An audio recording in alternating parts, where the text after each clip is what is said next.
அஸ்ஸலாமு அலைக்கும் வரஹ்மத்துல்லாஹி வபரகாத்துஹு.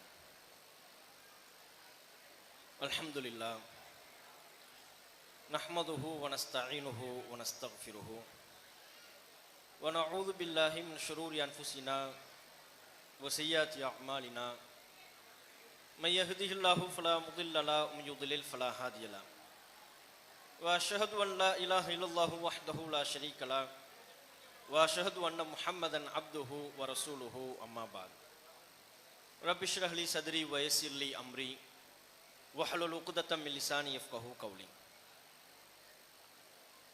கண்ணியத்திற்குரிய எல்லாமுள்ள அல்லாஹ்வின் நல்லடியார்களே, எல்லாமுள்ள அல்லாஹ்வின் மகத்தான கிருபையினால் நமது ஜமாத்தின் சார்பாக நடத்தப்படுகிற இஸ்லாமிய கல்லூரி மற்றும் ஹிஃபுது மதர்சாவினுடைய பட்டமளிப்பு சான்றிதழ் மற்றும் பரிசளிப்பு நிகழ்ச்சி தற்போது நடைபெற்று கொண்டிருக்கிறது. உலகெங்கிலும் பல்வேறு துறைகளிலே அந்த துறையில் தேர்ச்சி பெறுகிற மக்களுக்கு பட்டமளிப்பு நிகழ்ச்சிகள் நடைபெறுவது வழக்கம். நீதித்துறை, பொறியியல் துறை என்று எண்ணற்ற துறைகளின் சார்பாக உலகெங்கிலும் பட்டம் வழங்கக்கூடிய நிகழ்ச்சியை சிறப்பாக நடத்தி கொண்டுதான் இருக்கிறார்கள். அவைகள் இந்த உலக வாழ்க்கையிலே மனிதர்களுக்கு தேவைதான், அவசியம்தான் என்றாலும் கூட இப்போது நடைபெற்று கொண்டிருக்கக்கூடிய இந்த பட்டமளிப்பு நிகழ்ச்சி அவை அனைத்திலிருந்தும் முற்றிலும் வேறுபட்டு தனித்து சிறப்புற்று விளங்கக்கூடிய ஒன்றாக இருக்கிறது. காரணம், அல்லாஹு ரப்புல் ஆலமீன் இந்த உலக வாழ்க்கையில எதனை மிகச் சிறப்பானது, உயர்வானது என்று சொன்னானோ அவனுடைய மார்க்கத்தை கற்று அதனை பிற மக்கள் மத்தியில எடுத்து சொல்ல வேண்டும் என்கிற நோக்கில் வழங்கப்படுகிற பட்டமளிப்பு நிகழ்ச்சி இது. ஒமன் அஹ்சனு கௌலம் மிம்மன் தஆ இலல்லாஹி வ அமில சாலிஹன் வ கால இன்னனி மினல் முஸ்லிமீன். அல்லாஹ்வை நோக்கி அழைப்பவரை விட அழகிய சொல்லை சொல்பவர் யார்? தானும் நல்ல அமல்களில் ஈடுபட்டு தன்னை முஸ்லிம் என்று உலக மக்கள் மத்தியில பறைசாற்றி அல்லாஹுவை நோக்கி, அவனுடைய வார்த்தையை நோக்கி, அவனுடைய மார்க்கத்தை நோக்கி அழைக்கக்கூடிய நபர்களை விட இந்த உலகில் அழகிய சொல்லை சொல்பவர்கள் யார் என்று கேள்வி எழுப்புகிறான். உலகத்தில் எல்லா துறையும் அவசியம் என்றாலும் கூட, எல்லா துறையிலும் ஒரு இயக்கம் இருந்து கொண்டே இருக்கும் என்றாலும் அவற்றையெல்லாம் விட பன்மடங்கு அதிகமாக இந்த தீனுக்கான துறை, குர்ஆனை கற்கக்கூடிய, குர்ஆனை மனனம் செய்யக்கூடிய, அந்த குர்ஆன் மக்களுக்கு என்ன செய்தியினை சொல்கிறது என்பதை கற்று அறிந்து அதை பிற மக்கள் மத்தியில் எடுத்து சொல்லக்கூடிய இந்த மார்க்கத்திற்கான பணி நடைபெற்று கொண்டே இருக்க வேண்டும். அந்த பணியைத்தான் அல்லாஹ் ரப்புல் ஆலமீன் சிறப்பான பணி என்று சொல்கிறான். ஆலிம்களின் அவசியத்தை அறிந்து கொள்வதற்கு முன்பு அல்லாஹ்வினுடைய பார்வையில் ஒரு மனிதனுக்கு, ஒரு முஸ்லிமுக்கு இந்த மார்க்கம் எவ்வளவு அவசியமானது, இந்த தீனுடைய கல்வி எவ்வளவு முக்கியத்துவம் வாய்ந்தது, அதனை நாம் புரிந்து கொள்ள வேண்டும். நபிகள் நாயகம் ஸல்லல்லாஹு அலைஹி வஸல்லம் அவர்கள் ஒவ்வொரு நாளும் அல்லாஹ்விடத்தில் ஒரு பிரார்த்தனை செய்வார்கள். அல்லாஹும்ம அஸ்லிஹ் லி தீனி அல்லதி ஹுவ இஸ்மத்து அம்ரி. இறைவா, என்னுடைய எல்லா காரியங்களுக்கும் எது பாதுகாப்பு அரணோ அத்தகைய இந்த தீனை எனக்கு சீராக்கித்தாள். எப்படி ஒரு பிரார்த்தனையை நபிகள் நாயகம் அவர்கள் அல்லாஹ்விடத்தில் முன்வைக்கிறார்கள்? தம்முடைய பிரார்த்தனையில் முதலாவதாக எதனை கோருகிறார்கள் அல்லாஹ்விடத்தில்? அல்லாஹும்ம அஸ்லிஹ் லி தீனி, இறைவா, என்னுடைய தீனை எனக்கு நீ சீராக்கித்தாள். என்னிடத்தில் இந்த தீன் நிலை பெற வேண்டும், என்னுடைய சொல்லில் என்னுடைய செயலில் இந்த தீன் மிளிர வேண்டும், இந்த மார்க்கத்திற்கு நான் முக்கியத்துவம் வழங்க வேண்டும். ஏன்? அல்லதி ஹுவ இஸ்மத்து அம்ரி, அந்த தீன் தானே என்னுடைய காரியங்களின் பாதுகாப்பு அரண். இந்த உலகத்திலே எல்லாவித குழப்பங்களிலிருந்தும் நாம் நம்மை தற்காத்துக் கொள்ள வேண்டும் என்றால், நாம் நம்பக்கூடிய மரணத்திற்கு பிறகான மறுமை வாழ்விலே வெற்றியை நிலைநாட்ட வேண்டும் என்றால் அதற்கு இந்த தீன் எனக்கு முக்கியமானது. இந்த உலகத்தில் நான் ஏமாற்றப்படாமல் இருப்பதற்கு, இந்த உலகத்தில் நான் தரிகட்டு போகாமல் இருப்பதற்கு, இந்த உலகத்தில் சரியான பாதையில் நடைபெறுவதற்கு தீன் எனக்கு முக்கியமானது. தீன் என்பது எது? குர்ஆன் நமக்கு சொல்லித்தரக்கூடிய கல்வி. நபிகள் நாயகம் அங்கே வலியுறுத்தக்கூடிய தீன் என்பது எது? நபிகள் நாயகம் ஸல்லல்லாஹு அலைஹி வஸல்லம் அவர்கள் நமக்கு குர்ஆனை கற்றுத்தந்த ஹதீஸுகள். அந்த தீன் தான் ஒவ்வொரு முஸ்லிமுக்குமான பாதுகாப்பு என்பதை நபிகள் நாயகம் அவர்கள் தம்முடைய பிரார்த்தனையின் மூலம் நிலைநாட்டுகிறார்கள். அப்படி என்றால் ஒரு முஸ்லிமுக்கு இந்த தீனுக்கும் அவனுக்குமான நெருக்கம் என்ன, தொடர்பு என்ன, அவசியம் என்ன என்பதை புரிந்து கொள்ள வேண்டும். இன்னும் சில செய்தியின் வாயிலாக தீனுக்கான அவசியத்தை ரசூலுல்லாஹ் நமக்கு வலியுறுத்தினார்கள். அல்லாஹ்வின் தூதர் சொன்னார்கள், துன்கஹுல் மர்அத்து லி அர்பஇன், ஒரு பெண் 4 காரணங்களுக்காக மனம் முடிக்கப்படுகிறாள். லி ஜமாலிஹா, அவளுடைய அழகை பார்த்து திருமணம் செய்கிறார்கள். ஒலி நசபிஹா, அவளுடைய அந்தஸ்தை பார்த்து திருமணம் செய்கிறார்கள். ஒலி மாலிஹா, அவளிடம் உள்ள சொத்தை பார்த்து திருமணம் செய்கிறார்கள். ஒலி தீனிஹா, அவளிடம் காணப்படுகிற தீன் மார்க்க பற்றி அதை பார்த்தும் திருமணம் செய்கிறார்கள். இந்த 4ம் அல்லாஹ்வின் தூதர் காலம் தொட்டு இன்றைக்கு வரையிலேயும் நடைமுறையில் இருக்கிறது. சிலருக்கு பொருளாதாரம் முக்கியம், சிலருக்கு அழகு முக்கியம், சிலருக்கு தாம் எந்த பெண்ணை திருமணம் செய்யவிருக்கிறோமோ அந்த பெண் சமூகத்தில் எத்தகைய குடும்ப அந்தஸ்தை பெற்றவள் அது முக்கியம். சிலர் மார்க்க பற்றி பார்ப்பார்கள். இந்த மக்களின் நடைமுறையை குறிப்பிட்டு விட்டு நபிகள் நாயகம் சொன்னார்கள், ஃபல்ஃபர் பிதாத்தி தீன், தீனுடையவளை தேர்வு செய்து வெற்றி பெற்றுக்கொள். அழகில் வெற்றி இல்லை, அந்தஸ்து உள்ள பெண்ணை தேர்வு செய்வதில் வெற்றி இல்லை, பொருளாதாரத்தை நிறைய குவித்து வைத்திருக்கிற பெண்ணை மணப்பெண்ணாக தேர்வு செய்வதில் வெற்றி இல்லை.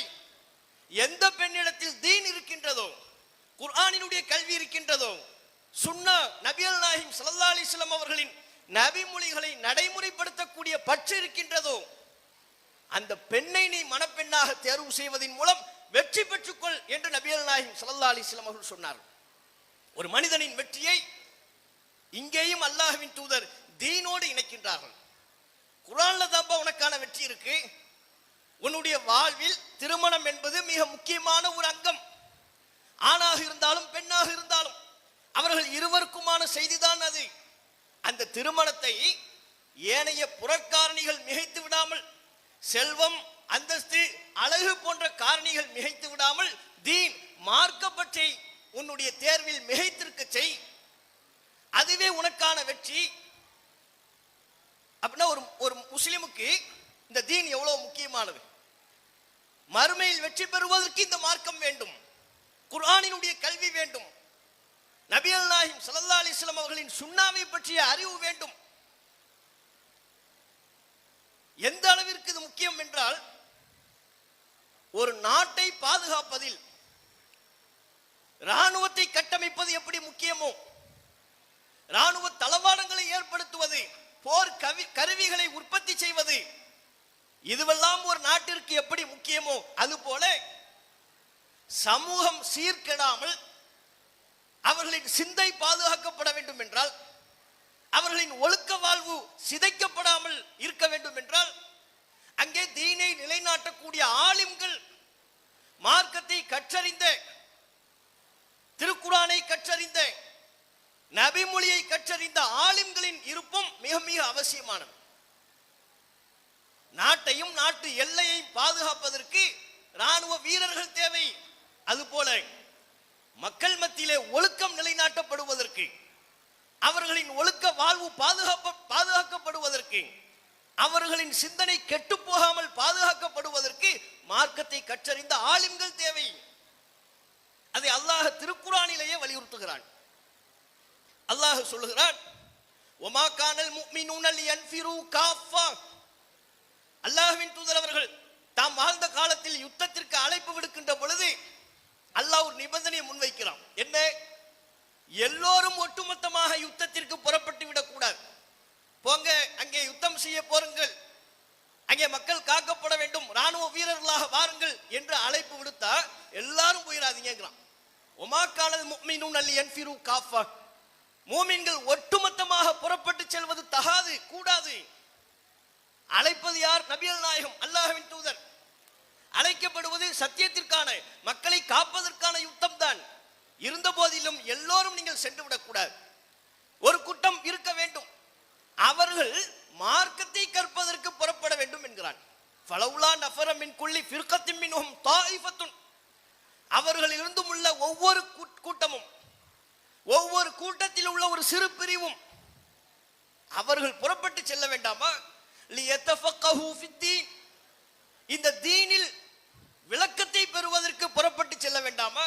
ஒரு கூட்டம் எல்லையில போய் பாதுகாப்பை பணியில் ஈடுபடுங்கள், ராணுவ வீரர்களா போங்க, நாட்டை பாதுகாக்க போங்க, மக்களை பாதுகாக்க போங்க, அது தேவை. இன்னொரு கூட்டம் தீன்ல ஃபிக்ஹ் மார்க்க அறிவை எடுப்பதற்கு புறப்பட வேண்டும், அதுக்கு ஒரு கூட்டம் வேணும். வலியுன்திரு கௌமஹும் இதா ரஜஉ இலைஹிம், யுத்தத்திற்கு சென்ற மக்கள் தங்களிடம் திரும்பி வருகின்ற பொழுது அவர்களை மார்க்க அடிப்படையில் எச்சரிக்கை செய்ய வேண்டும். தாங்கள் நபிகள் நாயகத்திடம் கற்ற தீனுடைய கல்வியை அவர்களுக்கு எடுத்து சொல்ல வேண்டும். ஆகவே எல்லோரும் யுத்தத்திற்கு புறப்பட்டு விடாதீர்கள்.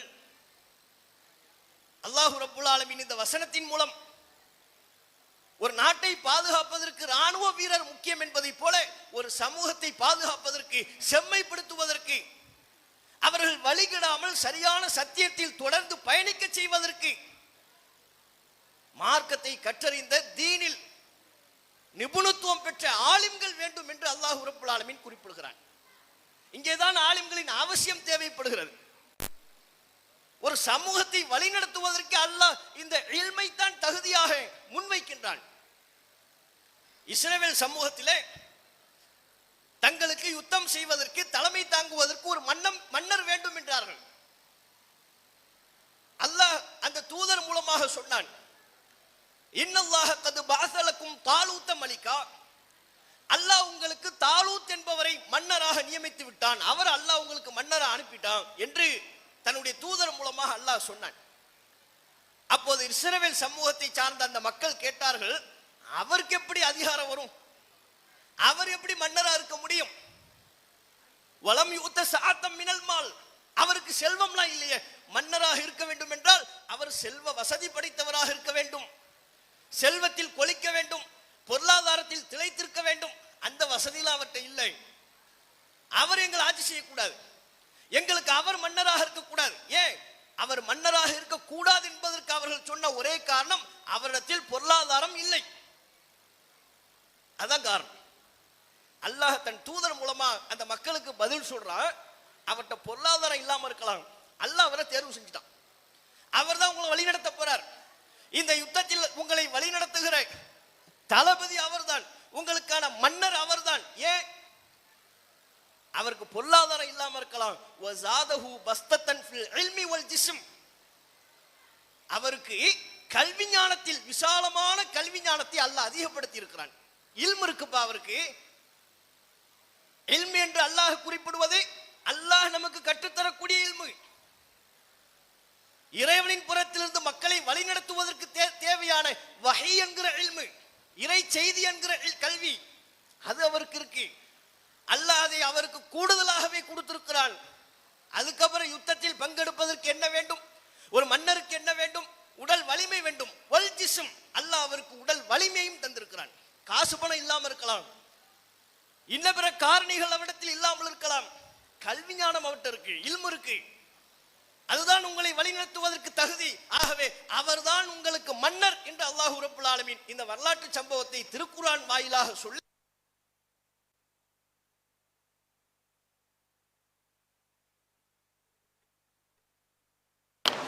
இத்தகைய செய்திகள் நாம் சர்வ சாதாரணமாக கடந்து சென்று விட முடியாது. அதனால்தான் திருக்குர்ஆனிலே நபிகள் நாயகம் ஸல்லல்லாஹு அலைஹி வஸல்லம் அவர்களுக்கு அல்லாஹ் உத்தரவிடுகின்ற பொழுது ஒரு பிரார்த்தனையை கேட்குமாறு அல்லாஹ் உத்தரவிடுகிறான். குல் நபியே நீங்கள் சொல்லுங்கள், ரப்பி ஜித்னி இல்மா, இறைவா எனக்கு இல்மை அதிகப்படுத்து, ஞானத்தை அதிகப்படுத்து.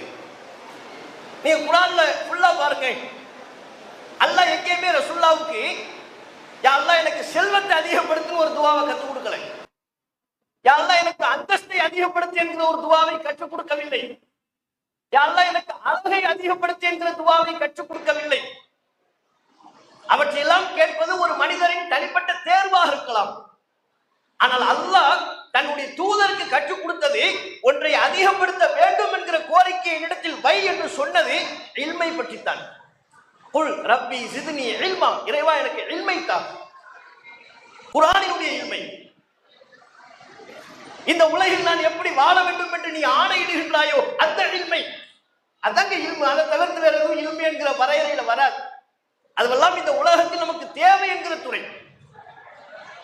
குர்ஆன் நமக்கு எதை இல்மு என்று சொல்கிறதோ, கல்வி என்று சொல்கிறதோ, அந்த கல்வி குர்ஆனின் கல்வி. நபிகள் நாயகம் ஸல்லல்லாஹு அலைஹி வஸல்லம் அவர்கள் சொன்னார்களே, மன் சலக்க தரீகன் யல்தமிசு பிஹி இல்மன் ஸஹலல்லாஹு லஹு தரீகன் இலல் ஜன்னah. எவர் ஒருவர் இல்மை தேடி, கல்வியை தேடி ஒரு பாதையில் பயணிப்பாரோ அவர் சொர்க்கம் செல்வதற்குரிய பாதையை அல்லாஹ் எளிதாக்குகிறான் என்று சொன்னார்களே. சொர்க்கத்திற்கு வழிகாட்டக்கூடிய கல்வி, எந்த கல்வி நமக்கு சொர்க்கத்திற்கு வழிகாட்டுகிறதோ, எந்த கல்வி நமக்கு ஒழுக்கத்தை போதிக்கின்றதோ, எந்த கல்வி நமக்கு இறையச்சத்தை அதிகப்படுத்துகின்றதோ, எந்த கல்வி மரணத்திற்கு பிறகான வாழ்க்கை உண்டு என்பதை நமக்கு சொல்லித் தருகிறதோ, எந்த கல்வி நாளை மறுமை நாளில் நாம் அனைவரும் ஒன்று திரட்டப்படுவோம், அல்லாஹ் நம்முடைய வாழ்வை பற்றி கேள்வி எழுப்புவான், அங்கே நாம் இறைவனுக்கு பதில் சொல்லியே ஆக வேண்டும் என்கிற சிந்தனையை நம்முடைய உள்ளத்தில் ஆழமாக பதிக்கின்றதோ அதுதான் கல்வி. அந்த கல்விதான் சொர்க்கத்திற்கு வழிகாட்டக்கூடிய கல்வி என்று நபிகள் நாயகம் ஸல்லல்லாஹு அலைஹி வஸல்லம் அவர்கள் நமக்கு சொல்லித் தருகிறார்.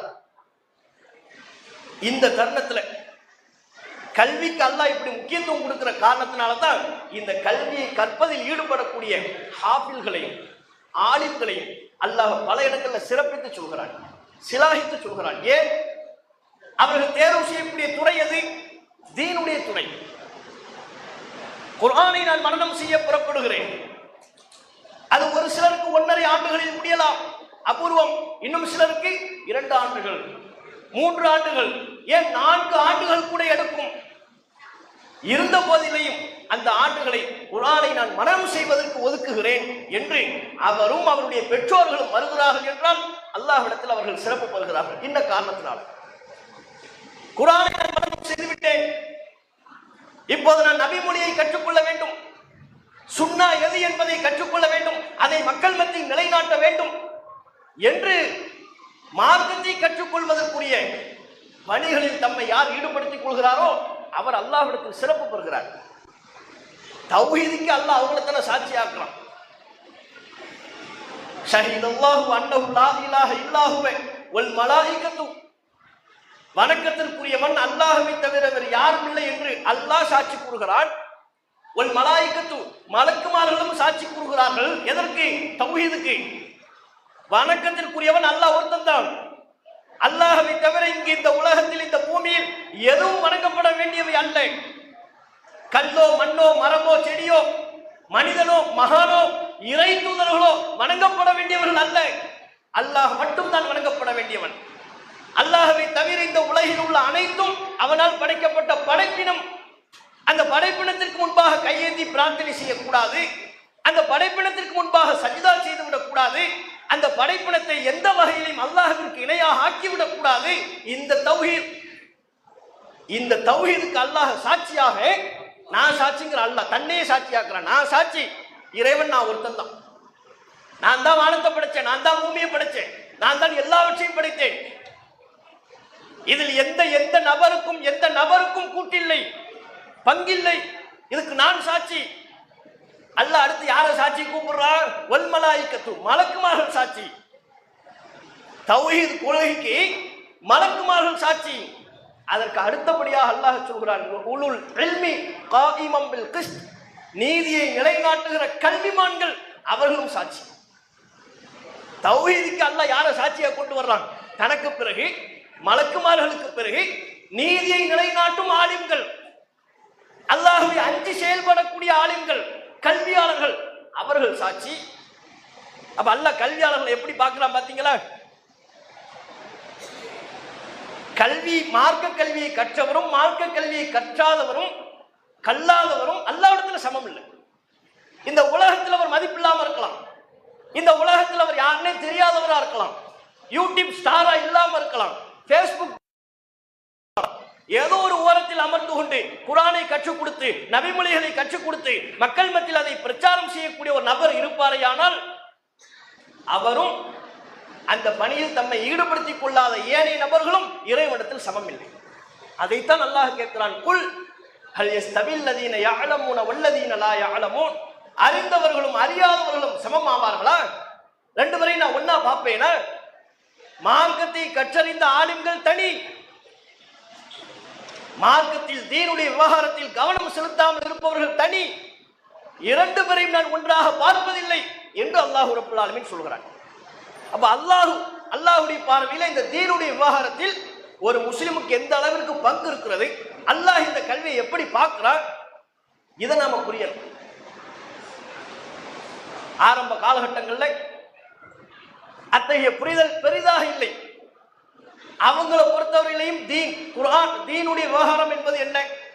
தொப்பி போடுறது தீன், ஜுப்பா போடுறது தீன், தாடி வைப்பது அது அதிகபட்சம் தான்.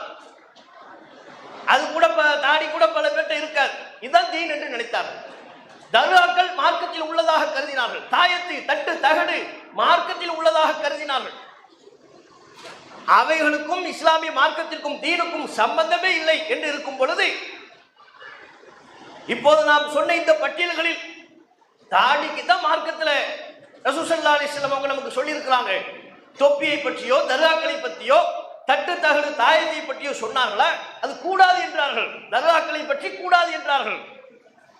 தொப்பி என்பது அவரவர் விருப்பப்படுகிற ஒரு ஆடை, அதற்கும் மார்க்கத்திற்கும் எந்த சிறப்பும் இல்லை. இப்படி இருக்கும்போது மக்கள் அவங்க அன்றாட நடைமுறையில காலம் காலமா எதை பார்த்தாங்களோ அதையே மார்க்கம் நினைச்சாங்க. இப்பதான் ஒரு ஆலிமுடைய கடமை தேவைப்படுகிறது. ஒரு ஆலிமுடைய வேலை என்ன? சரியான முறையில் குர்ஆனை கற்று நபிமொழியை கற்று தேர்ந்தெடுக்கக்கூடிய ஒரு ஆலிம் சமூகம் குழப்பத்தில் தடுமாறும் பொழுது, தீனுடைய பாதையிலிருந்து விலகி செல்லும் பொழுது, ஃபித்னாவில் மூழ்கும் பொழுது அவர்களை நல்வழிப்படுத்த வேண்டும்.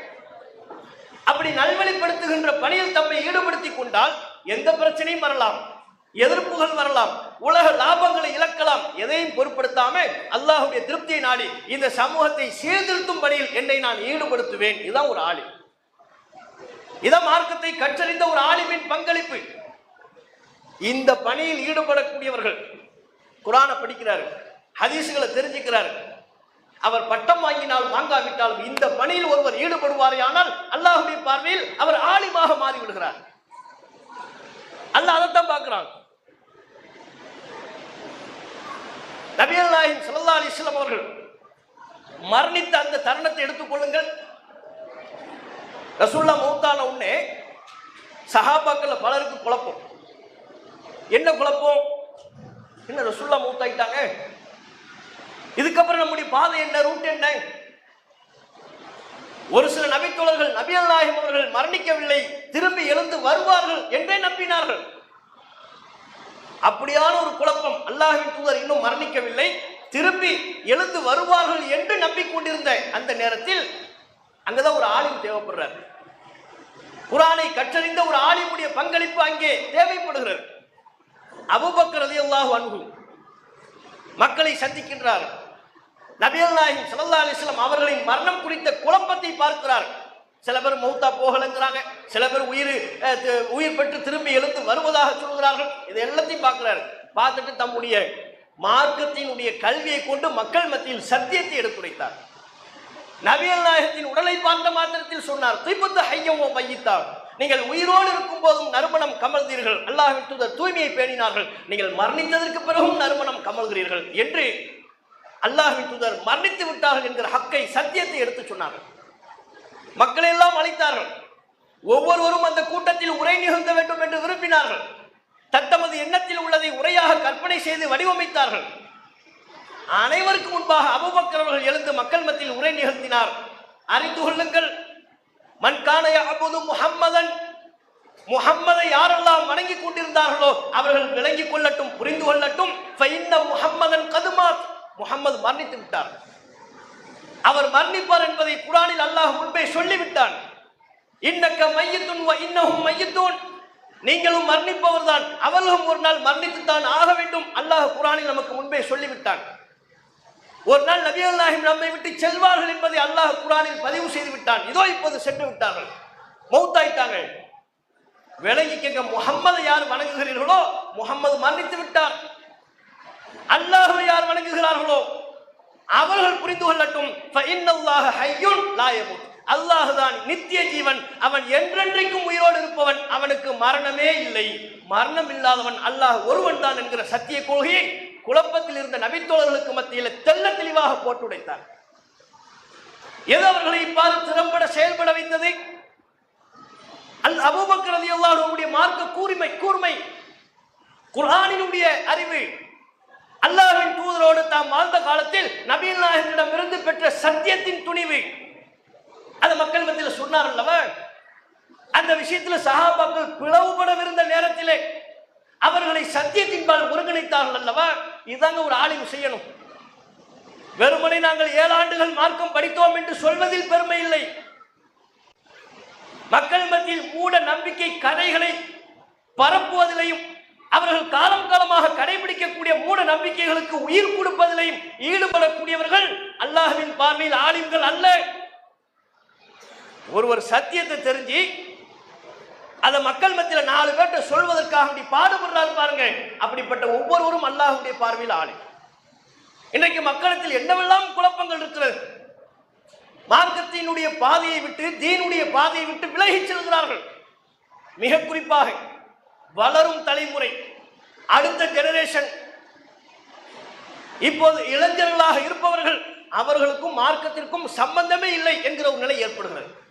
மார்க்கத்தின் மீது அவர்களுக்கு ஈர்ப்பில்லை, குர்ஆனின் மீது அவர்களுக்கு ஈர்ப்பில்லை, சுன்னாவின் மீது, நபிகள் நாயகத்தின் நடைமுறையின் மீது துளியும் ஈர்ப்பில்லாத ஒரு சமூகம் உருவாகி கொண்டிருக்கிறது, பெருகிவிட்டது.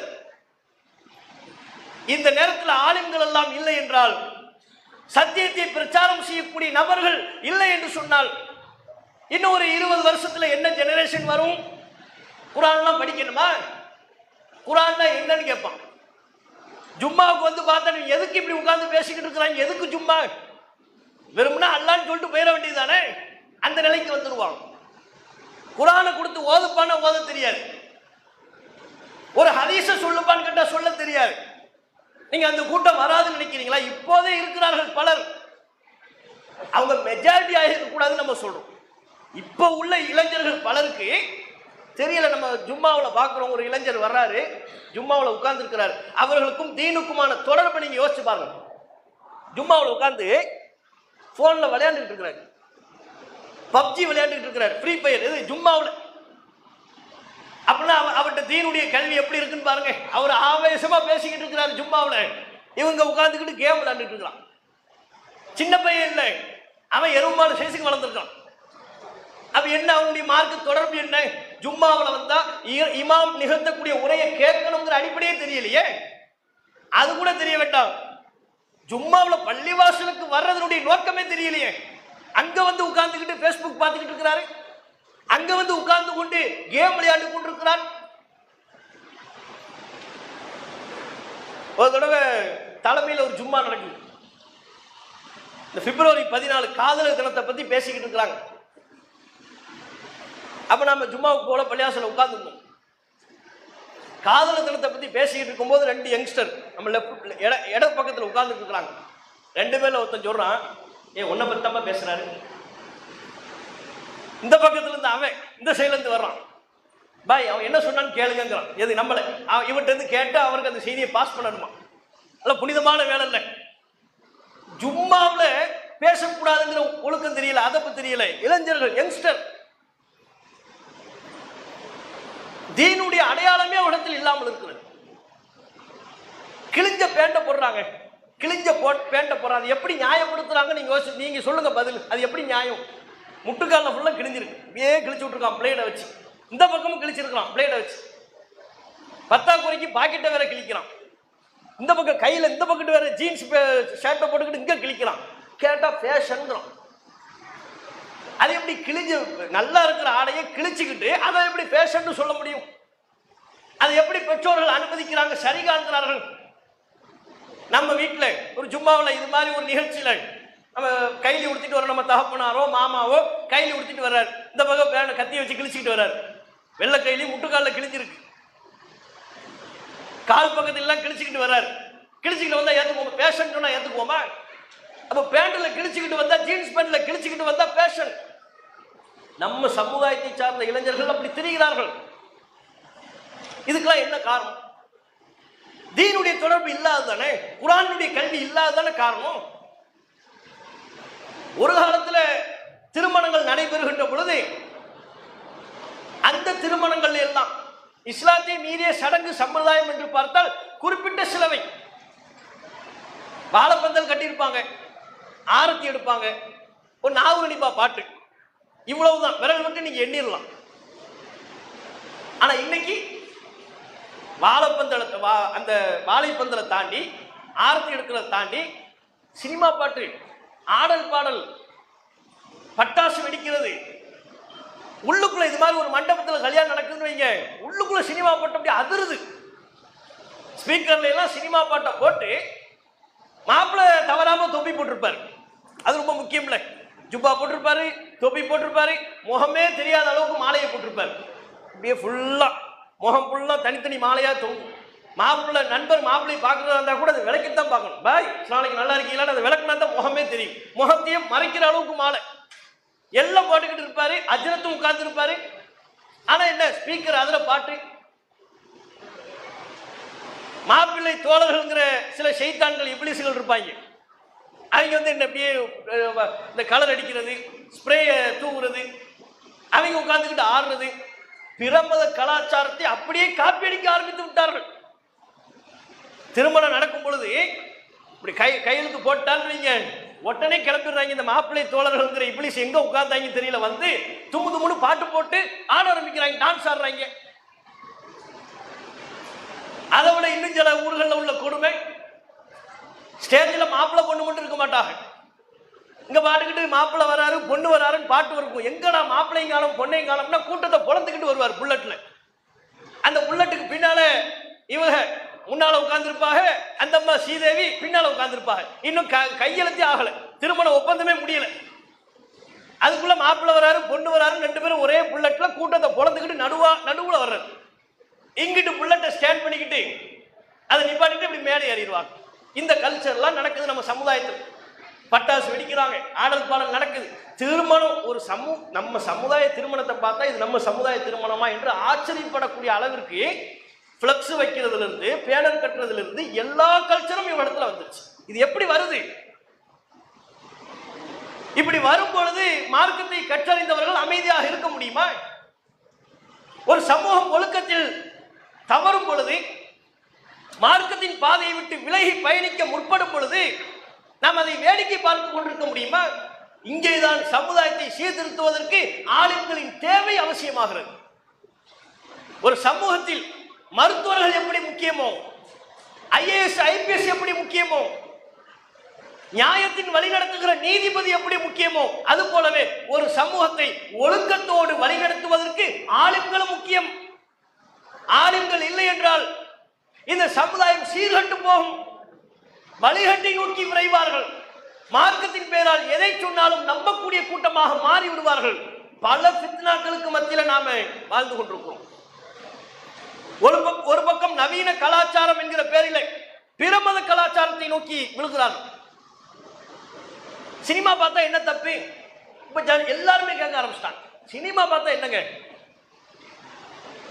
சமீபத்தில் ஹபீபின்னு ஒரு சினிமா படத்தை எடுத்தாங்க. அதுக்கு குறிப்பிட்ட ஊர்ல இருந்து பொருளாதார ஃபண்டிங் தயாரிப்பு செலவு பண்ணியிருக்கிறாங்க. அந்த படத்தை தயாரிக்கிறதுக்குன்னு செலவு ஆகும்ல பொருளாதாரம், அந்த ஊர்ல இருந்தே பண்ணியிருக்கிறாங்க. அந்த ஊர்ல உள்ள சில மக்கள் லட்சங்களை போட்டு சினிமா படத்தை தயாரிக்கிறது. இப்ப தேட்டர் காத்தாடக்கூடாது, எல்லாரையும் கூப்பிடணும். எப்படி கூப்பிடுறது? கூப்பிடுறாங்க, தெரு தெருவா கூப்பிடுறாங்க. கூவி ஒரு பிள்ளை புர்காலாம் போட்டிருக்கு, சின்ன பிள்ளை, அதை கையில பிஸ்மில்லான்னு சொல்லி கொடுமா. எது? Ticket, cinema ticket. அந்த பிள்ளை தான் பிஸ்மில்லான்னு சொல்லி கிழிச்சு கொடுக்கணுமா. பிஸ்மில்லா எங்க வந்து நிக்குது பாத்தீங்களா? மார்க்க தீனை விட்டு விலகிறதுனால தானே இது வருது. இன்னைக்கு பிஸ்மில்லான்னு சொல்லி டிக்கெட்டை கிழிச்சு கொடுப்பான், நாளைக்கு பிஸ்மில்லான்னு ஒரு மதுக்கடையை திறப்பான், இன்னொருத்த பிஸ்மில்லான்னு சொல்லி இன்னும் தவறான விஷயங்களில் ஈடுபட துவங்குவார்கள். அப்ப சினிமா படத்தை பார்க்க வாங்கன்னு ஒரு கூட்டம் கூப்பிட்டு இருக்கலாம். கேட்டா இதெல்லாம் நவீனம்ங்க. இந்த நவீனத்தை தவிர்த்து விட்டு நம்மால் வாழ முடியாது. இந்த நவீனத்தை நாம் பயன்படுத்த வேண்டும். இன்னொரு பக்கம் மார்க்கத்தை கற்றறிந்தவர்கள் என்று சொல்பவர்களே சினிமாவுக்கு திரைக்கதை வசனம் எழுதுகிறார்கள். மக்கள் மத்தியில் சினிமாவை பாருங்க, இது மாதிரி இன்னும் பல நூறு சினிமாக்கள் எடுக்கணுங்கிறாங்க. எங்க போறது நம்ம சமுதாயம்? எந்த பாதையை தேர்வு செய்கிறார்கள்? அப்ப இப்படியான ஒரு பாதையில் செல்கின்ற பொழுது நாம அமைதியா இருக்க முடியுமா? ஆலிம்கள் என்பவர்கள் சத்தியத்தை பற்றி எடுத்து சொல்ல வேண்டாமா? இந்த சினிமா என்கிற பேரில் எதை மலினப்படுத்துகிறார்கள்? எத்தகைய ஒழுக்கக்கேட்டை மக்கள் மத்தியில் விதைக்கிறார்கள்? ஆபாசத்தை நார்மலைஸ் பண்றாங்க. ஆண் பெண் தொடர்பை நார்மல் செய்கிறார்கள். ஒரு பெண்ணை ஈர்க்க வேண்டும் என்பதற்காக நீ என்ன வேண்டுமானாலும் சாகசம் செய்யலாம், அது தப்பில்லை என்கிற கருத்தை மக்கள் மத்தியில் பரப்புகிறார்கள். இதுவெல்லாம் தவறல்லவா? ஒழுக்கக்கேடு அல்லவா? அப்ப ஒழுக்கக்கேட்டை பரப்பிக்கிட்டு இருக்கிறாங்க. இன்னொரு பக்கம் மார்க்கத்தின் பெயரால் பல ஃபித்னாக்கள், குழப்பங்கள் மக்கள் மத்தியில் பரப்பப்படுகிறது. இந்த நேரத்தில் ஒரு நாட்டின் மீது அந்நிய நாடு ஊடுருவலை தொடங்கி கொத்து கொத்தாக குண்டு மலைகளை வீசி அந்த நாட்டு மக்களை கொல்ல முற்படும் பொழுது, அந்த நாட்டின் எல்லைகளை சூறையாட முற்படுகின்ற பொழுது, ஒரு ராணுவ வீரனுக்கு எந்த அளவிற்கு துணிவு முக்கியமோ, எந்த அளவிற்கு வேலைப்பளு இருக்கின்றதோ, அந்த வேலையை அத்தனை இன்னல்களையும் இடர்களையும் தாக்கி நிறுத்தி சமூகத்தையும் நாட்டையும் காப்பதற்காக எப்படிப்பட்ட துணிவோடு பணியில் ஈடுபட வேண்டுமோ அதே போன்ற சவால் தான் இன்றைக்கு ஆலிம்களுக்கு இருக்கிறது. இதனை சரியான முறையில் உணர்ந்து குர்ஆனை கற்றறிந்த ஹாஃபில்களும், அதன் பிறகு மார்க்க கல்வி அவர்கள் தம்முடைய பயணத்தை தொடர இருப்பார்கள் இன்ஷா அல்லாஹ். மார்க்கத்தை கற்றறிந்தவர்களும் சத்தியத்தை தெரிந்து கொண்ட அனைவரும் இந்த தீனை மக்கள் மத்தியில் நிலைநாட்டுவதற்காக, சத்தியத்தை மக்கள் மத்தியில் பரப்புவதற்காக பாடுபட வேண்டும். அத்தகைய நல்வாய்ப்பினை அல்லாஹ் ரப்பல் ஆலமீன் நம் அனைவருக்கும் தந்தருள்வானாக என்று கேட்டு என்னுடைய உரையை நிறைவு செய்து கொள்கிறேன். வாஹு தாவானா அல்ஹம்துலில்லாஹி ரப்பில் ஆலமீன். அஸ்ஸலாமு அலைக்கும் வரஹ்மத்துல்லாஹி வபரகாத்துஹு.